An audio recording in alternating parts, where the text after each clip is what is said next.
We interviewed your leader, Jeremy Corbyn, on Good Evening Britain last week, and we just asked him to clarify exactly what he believed Labour's position on Brexit was. He said it meant leaving the single market, leaving the customs union, and no second people's vote or referendum. Do you share that assessment of Labour's position? Yeah, we've not called for a people's vote, Piers. We do want a form of customs union which is different to the Theresa May offer, because we think actually some of those leaving cabinet ministers were right when they sort of said they thought her proposals for the new customs arrangements wouldn't work. It requires a technological solution that doesn't yet exist. And we still want to be able to allow our service industries to be able to trade into the single market, but it would need a new set of arrangements. One of your criticisms at the Labour Party is that the government is completely divided and in chaos over this. Some people would say it's the same on the other side. You don't have a united position, particularly, for instance, you mentioned the people's vote, and I know you say you're not calling for one, but do you completely rule out a second referendum on the deal? Susanna, thanks for that question. It's the toughest one. We haven't ruled it out completely because we haven't seen the deal done yet. What we've called for is a meaningful vote in Parliament, and that will be a meaningful vote. Mr. Watson, can I interrupt? Because sure. We interviewed Jeremy Corbyn last week, as Piers says. He ruled out a second referendum. Yeah. Well, I've said on your programme before, it's highly, highly, highly unlikely we're going to get to that. We want a meaningful vote, and that's what we've called for. But if this deal goes pear-shaped and Parliament cannot decide, and one of the things we're concerned about after yesterday's activities is there isn't a natural majority for any position in the House of Commons. Theresa May is a Prime Minister without a majority. It's an unprecedented situation.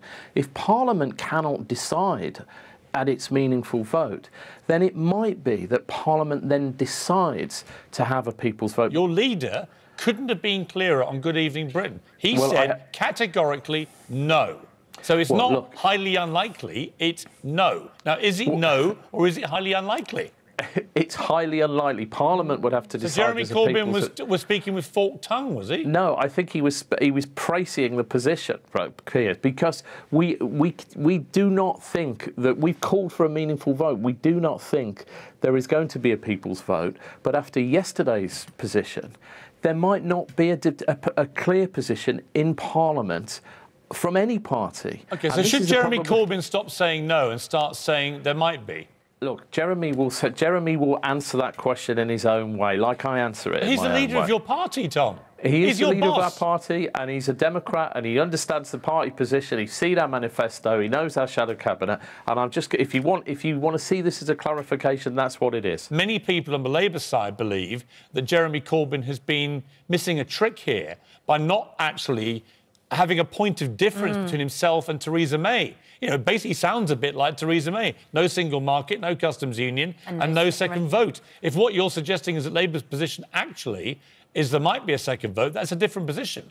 Look, I understand why you're being pedantic, and I understand why you want me to give you a detailed answer on this, Piers, and you've asked me this question before, and what I've said before is it's highly, highly unlikely. We want a meaningful vote in Parliament. We think Parliament is the best way to decide whether the deal's right or wrong. But in the very rare circumstance that Parliament cannot reach a decision on this, and that is more likely after yesterday, you've seen a vote of no confidence in Theresa May by the two people there to deliver the deal. She's got a leadership crisis, her government is in meltdown, but it's actually millions of families out there, millions of British workers whose future is in peril if we don't get this good deal. The frustrating thing for me from opposition is we can't do the deal. I think we've got a good team that could negotiate it, led by Keir Starmer. But it's our job.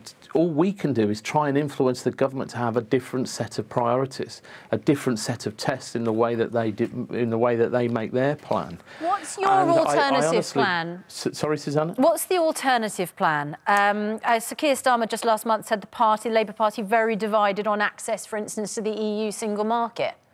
Well, we've got 6 tests we've set the government for their plan. It does actually, I think the big disagreement this week is around how the customs union or the new form of customs union would look after the deal. And our biggest concern at the moment is that Theresa May's plan requires a really complex set of technology that hasn't yet been invented to sort of monitor what goods come into the country and and when they go through the country. We think that's just too complicated. There's a simple proposal out there to have a form of customs union that mirrors the same rules, and we hope that we can persuade her over the weeks ahead to at least take on that part of our recommendations.